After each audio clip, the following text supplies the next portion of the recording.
renunciation is something which is so highly spoken of that I wanted to explore just a little bit of the facets of what this renunciation can be like in Krishna consciousness with all of you. So we hear from many biographers, one of which is Srila Bhakti Siddhanta Saraswati Thakur himself, who was the one and only disciple of Srila Gaura Kishora Dasa Babaji Maharaj. We hear from very many biographers that Gaura Kishora Dasa Babaji Maharaj appeared in the early 1830s in a village within what is currently known as Bangladesh. He was the son of a merchant. His name was Vamsidas, and he was not always a renunciate. He married early. I was wondering, I thought it said he married in his early 20s, but I'm not sure, but he married quite early. And he lived with his wife for over 20 years. That's where the 20 came in. So he lived with his wife for over 20 years. And then she passed away. And when she passed away, at that point, Vamsidas gives up his business, gives up his livelihood, and he goes to Vrindavan. And so I think it's so interesting to note the call that is there to take up spiritual life. Sometimes, and I know especially as a kirtaniya, we can feel that internal call that, must I work a day job? I want to do kirtan, and I want to give the holy names, because when we are engaged in these services, the reciprocation feels so incredibly amazing. Because of course, when we are performing devotional service, we happen to be in direct reciprocation with Sri Krishna himself. So as we perform this devotional service, the reciprocation that we get is so overwhelming and so incredible, filled with all of the opulence that Sri Krishna is known for, that we often find that pull that I could just do this forever. And of course, that is the goal. But then sometimes we also see that there's external life that needs to be taken care of. So after his wife passes away, he goes to Vrindavan. And it's at that point where he tries to find other self-realized souls. He's looking for that spiritual community and the spiritual companions who are going to ignite him and his spiritual intentions along the path of bhakti. He finally approaches Srila Bhagavat Das Babaji, one of the foremost disciples of Srila Jagannath Das Babaji Maharaj, also one of our Acharya ancestors. And he was the leading Krishna conscious teacher of that time. And finally, he accepts Babaji initiation. And this Babaji initiation is one that demands commitment and high standards of renunciation and austerity. So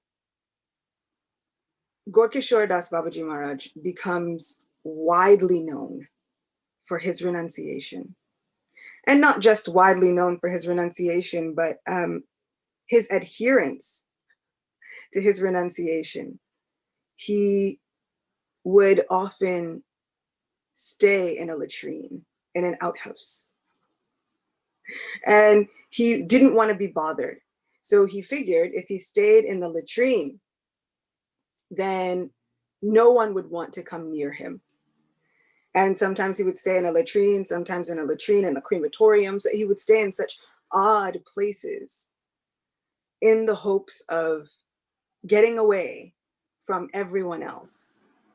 Kind of reminds me of how sometimes people just take social media breaks. wanting to get away from everyone and anything else that might pose a distraction to their bhajan, to their sadhana toward the divine couple. He was often explained to go through fits of divine ecstasy, divine madness, where for hours and hours on end, he would chant the names of Radha Krishna. He would chant, Hey Radhe, he would chant, Ha Radha, Ha Krishna, where is Radha, where is Krishna? So much so that those around would hear him yelling at the top of his lungs in this ecstasy.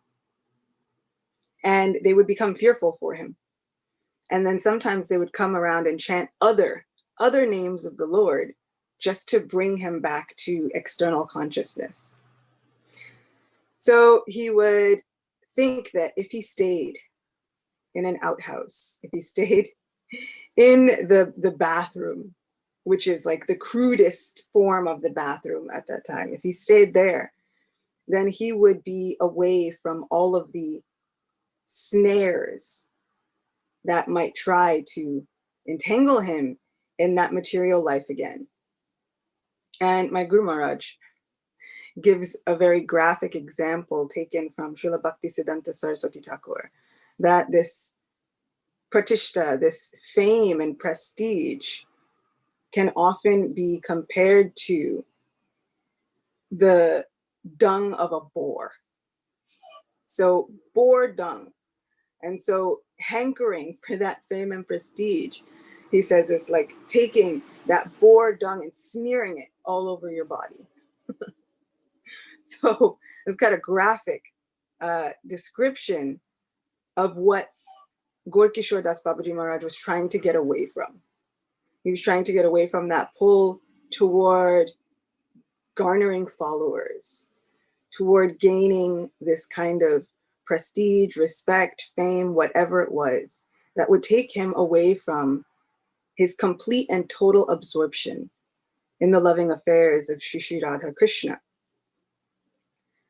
But what does that mean for us, right? So we hear about this high level of renunciation, a high level of austerity. He wouldn't even really eat properly. Sometimes he would eat once a day, sometimes not at all. Sometimes he would just get some grains or raw materials and he would dip them in Ganga water. And then on the strength of his prayers and his bhajans, then that's what he would eat. So we hear about these high levels of austerity and this high level of renunciation. And what does that mean? Does that mean that we are meant to go on the spiritual path? Are we meant to go it alone?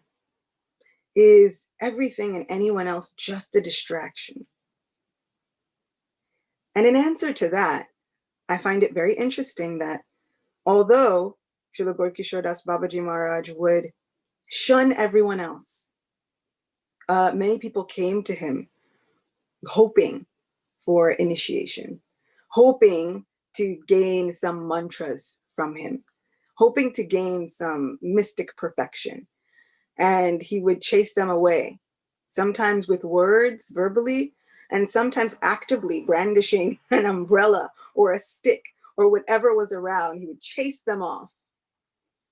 And so those who came to him asking him for some kind of initiation, some kind of mantra, he said, okay, first, come, give up everything. Take all your wealth, throw it in the Ganga, throw it in the Jamuna. He would advise them in this way. And then once you've given up everything, renounced your family, your wealth, your learning, everything, then come back. And then we'll see what can happen. And naturally, very, very few people were willing to do this. But we hear that he had one very, very senior confidant, a person that he considered to be his very own guru, a person that he, even though he would chase away everyone else, he would spend time worshiping with this one person. This one person would become like his own spiritual companion. He would reveal his mind and his heart to this one person. And this one person was Srila Bhakti Vinod Thakur.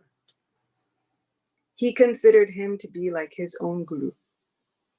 which is so interesting. Here we have a person who is dedicated to the principles of renunciation, and who has he taken as his spiritual teacher and his spiritual guide and mentor is the householder, Srila Bhaktivinoda Thakur.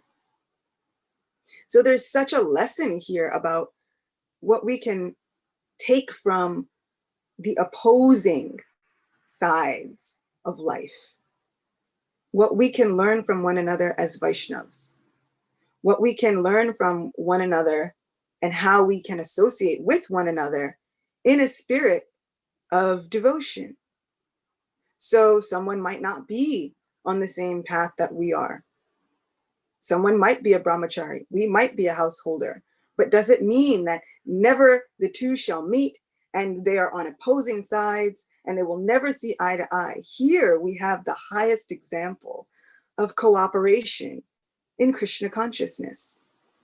Srila Bhaktivinoda Thakur was able to inspire and listen to and hear from, but he was able to create a space where Srila Gaura Kishora Dasa Babaji was able to reveal the inner workings of his mind and his heart as he was going through all of the varieties of spiritual life.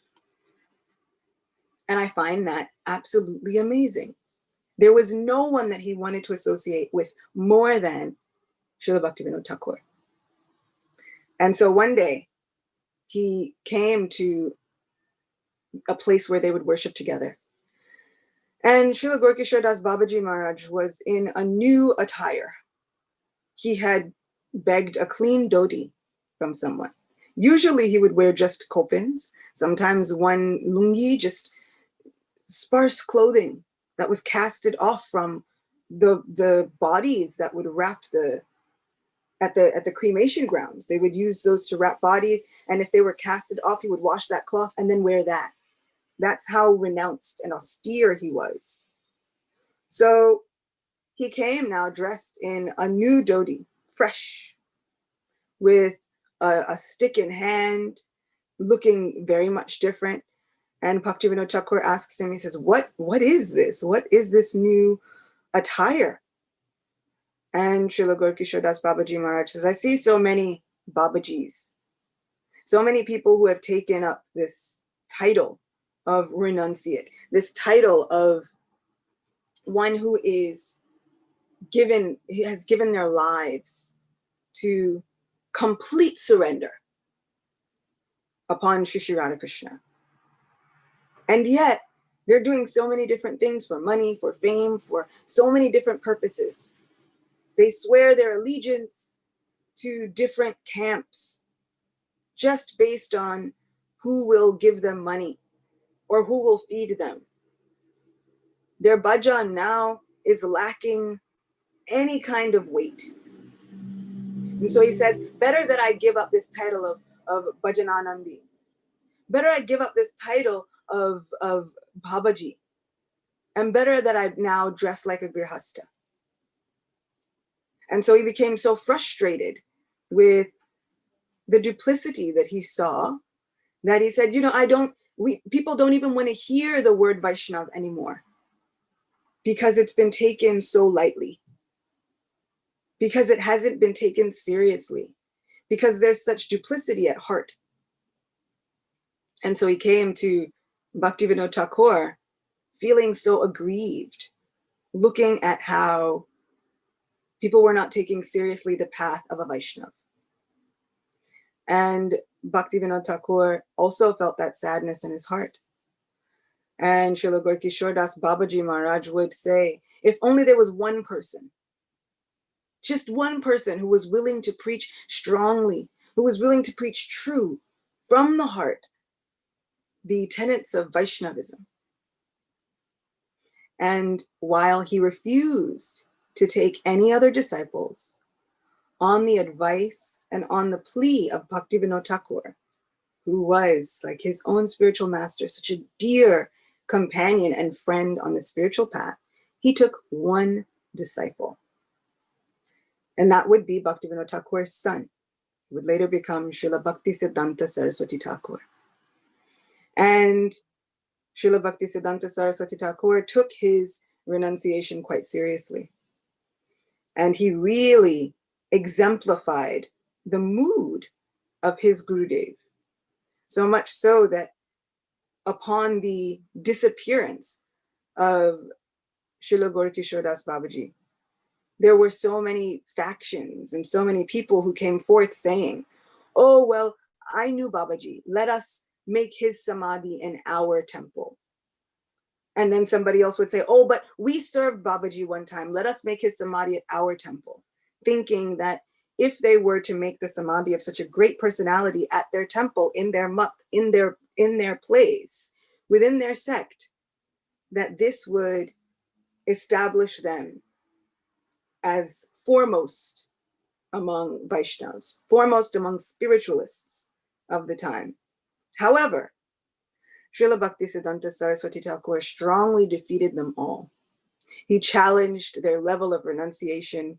He challenged their genuine practice of bhakti. And he asserted his claim that he was the only disciple of Srila Gaura Kishora Dasa Babaji. And finally, they all had to accept it. There was nothing else that they could say. They had to, when faced with actually putting forth the level of their renunciation and austerity, they had to accept that Srila Bhaktisiddhanta Saraswati Thakur was foremost, the preeminent devotee among them. And so Srila Bhaktisiddhanta Saraswati Thakur then establishes the samadhi of his own Guru Maharaj. So what does this renunciation mean for us? How does this look for us? It is often advised that we imbibe the mood of the acharyas, even while knowing that it may full well be impossible to imitate their activities. And in this, I find that there is hope. There's hope as well as a very, very good lesson. Because imbibing the mood of that internal surrender to Sri Sri Radha Krishna is something that I can work on. That level of renunciation and austerity, I might never, ever, ever be there. But that's okay. And seeing how Bhaktivinoda Thakur and Srila Gaura Kishora Dasa Babaji were able to work together gives such hope that there is not just one right path. Because the goal for all of these paths, the goal is total absorption. The goal is being able to fix our minds and our hearts upon Sri Sri Radha Krishna. The goal is to dive in to the pastimes of our Supreme Most Lord so deeply that they are no longer simply lessons, simply words upon a page. These are now wonderful stories and histories that come to life around us and have lasting impact on our lives. This is what Srila Gaura Kishora Dasa Babaji Maharaj was experiencing. He was experiencing the love of Sri Sri Radha Krishna. He was experiencing their separation when he would cry out for hours and hours on end, where is Radha, where is Krishna? But Srila Bhaktivinoda Thakur also experienced the same level of ecstasy. And he was so prolific with describing it. And not only was he prolific in describing it, but also understanding the heart of his own spiritual companions. He worked really hard at trying to reestablish the true nature of Vaishnavism. When we spoke about Srila Bhaktivinoda Thakur, we spoke that even he himself felt quite discouraged seeing the way that different Vaishnav sects were behaving. And he felt a need to reinvigorate Vaishnavism and to give it a total makeover. And so they were of the same mind, that they wanted to reestablish what it meant to be a Vaishnav, what it meant to be one who was seeking the glories and the mercy of Radha and Krishna. And so they worked in tandem. And I find that affirming, hopeful, life-giving for all of us, because there are bits and pieces that we can take and follow. There are bits and pieces that we can imbibe every day within our lives, no matter at what stage we are. And then it also calls into mind, what is that real renunciation? We see that Gaura Kishora Dasa Babaji, he would eat sometimes and then sometimes not. But what was causing this? Was he simply out for like punishing himself and depriving himself? It wasn't about self-deprivation. It was the fact that he was so absorbed in the pastimes of Radha and Krishna, so absorbed in his bhajan, so absorbed in chanting, that he simply didn't notice what was going on externally. So absorbed in the separation of Radha Krishna that he simply did not notice. And so this to me brings out the real view of renunciation, which goes hand in hand with getting our hearts free of that duplicity. No longer is renunciation about, oh, look what I can give up. Look at how great I am because I can go so long without food. I can go so long without sleep. And I am able to sleep on the ground for however long, stay in the forest for however long. It is not about external recognition. This renunciation comes as a byproduct of bhakti,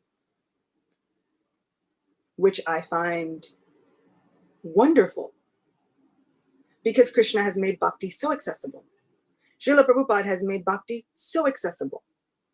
If we are able to follow with a sincere heart all of these opulences that Sri Krishna has, all of these mystic perfections come as a byproduct of just giving our hearts to the process and processes of devotional service. So fasting can come naturally. We find that if we are in a new relationship, so many people, when they're in that honeymoon phase of a relationship, just new love, when new love sparks, they find that they can go hours without eating because their minds are just fixed on that person. So we've just fasted.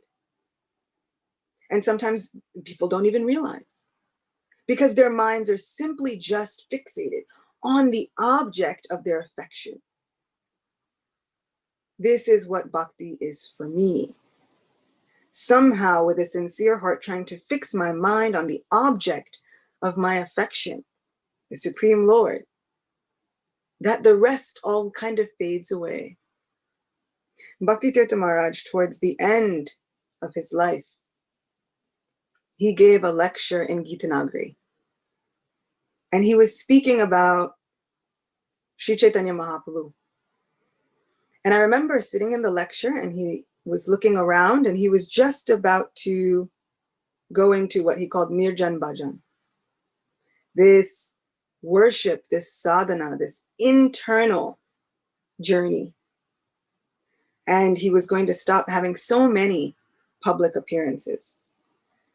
And he was speaking about the goal of Bhakti Yoga. And he was speaking about the goal of Bhakti Yoga in reference to Sri Chaitanya Mahaprabhu. And he spoke about Mahaprabhu's latter years in Gambhira, in Jagannath Puri. And he said that the goal of bhakti eventually is to become so absorbed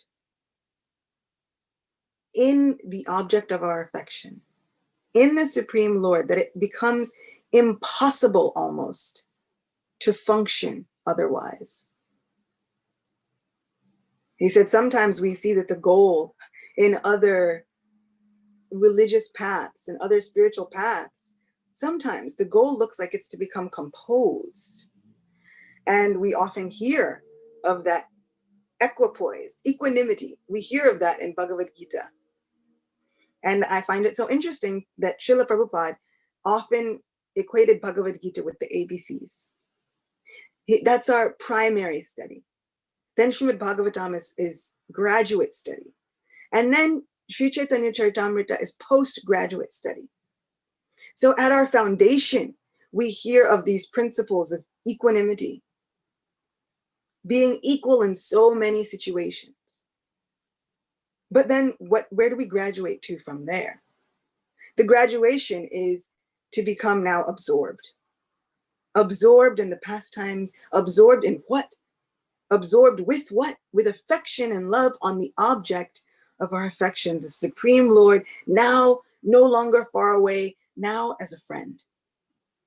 No longer with all the awe and reverence, but now, as our Damodarastakam says, imbued with intimacy.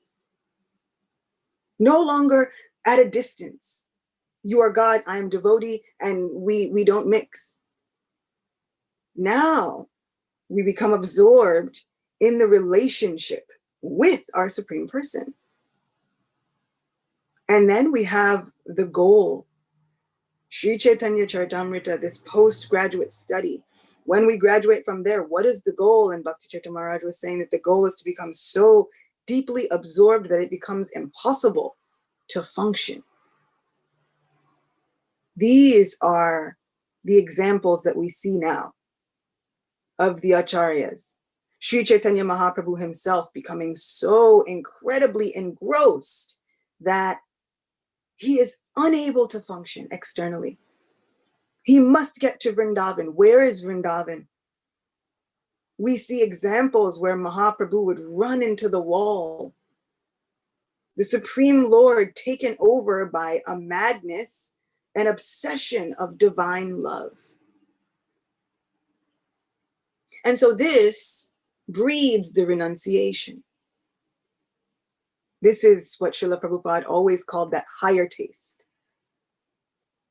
And so sometimes we are unable initially to give up everything. And Srila Prabhupada often encouraged, this is okay.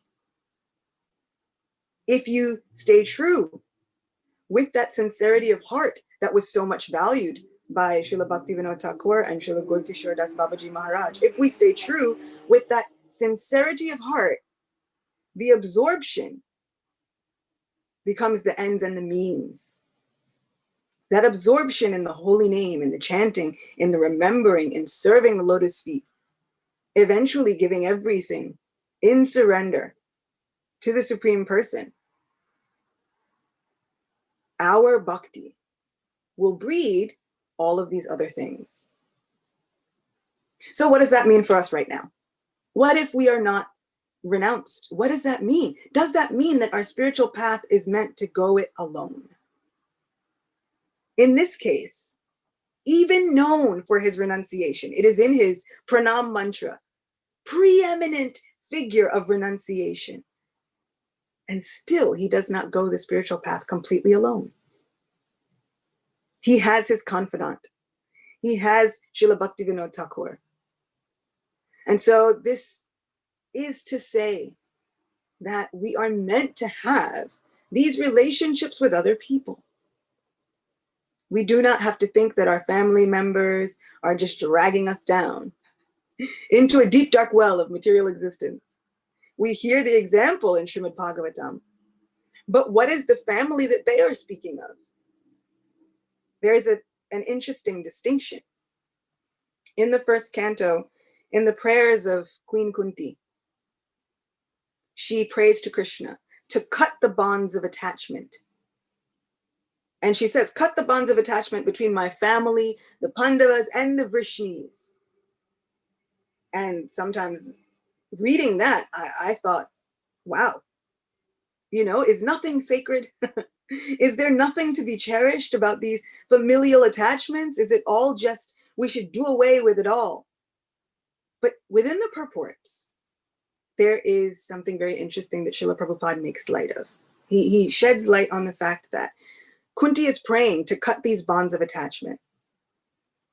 But then he says Krishna will not cut them because the bonds of attachment she has are with Krishna's devotees.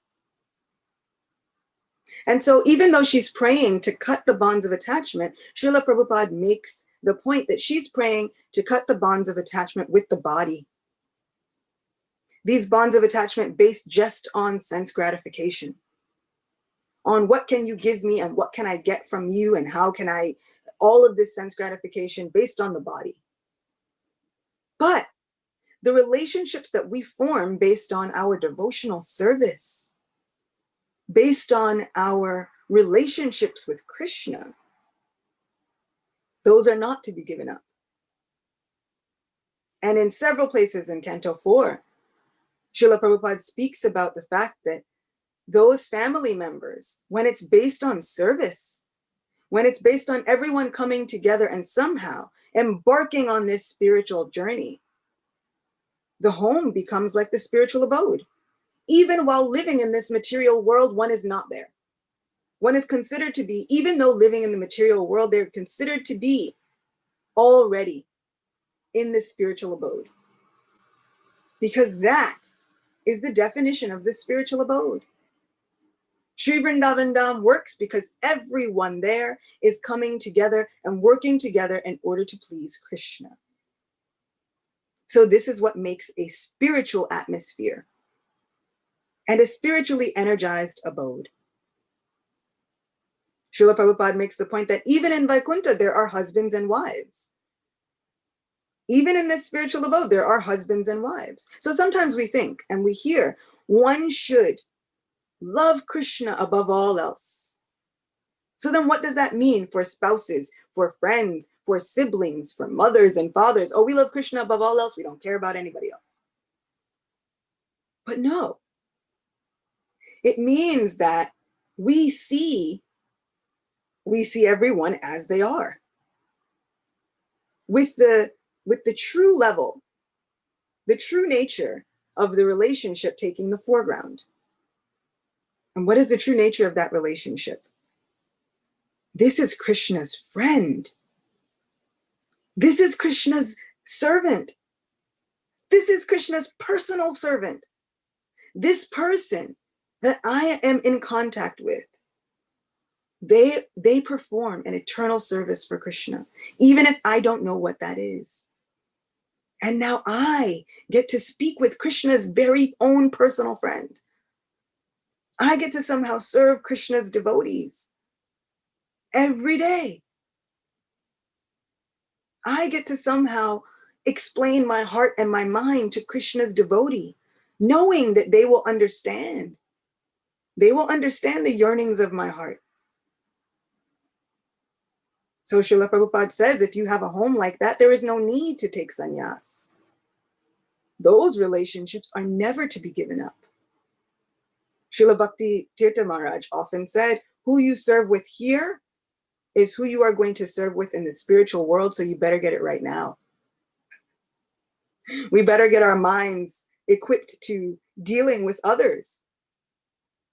So if we thought, well, at least in the spiritual world, I won't have to deal with the pressures of dealing with others. And unfortunately, that's not the way it works. This is just the practice ground for all of that. This is the place where we perfect our dealings with others, with Krishna's own people.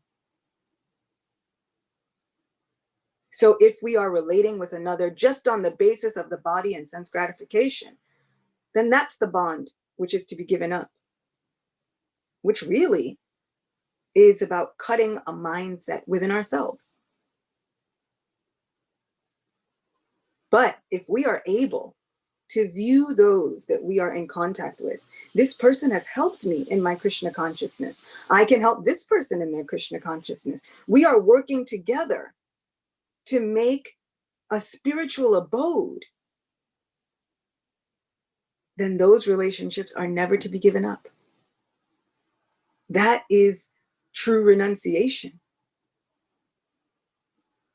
True renunciation no longer means you go to the forest, you're away from everyone and everything, but it means, how is it that I can stay renounced from just thinking about myself?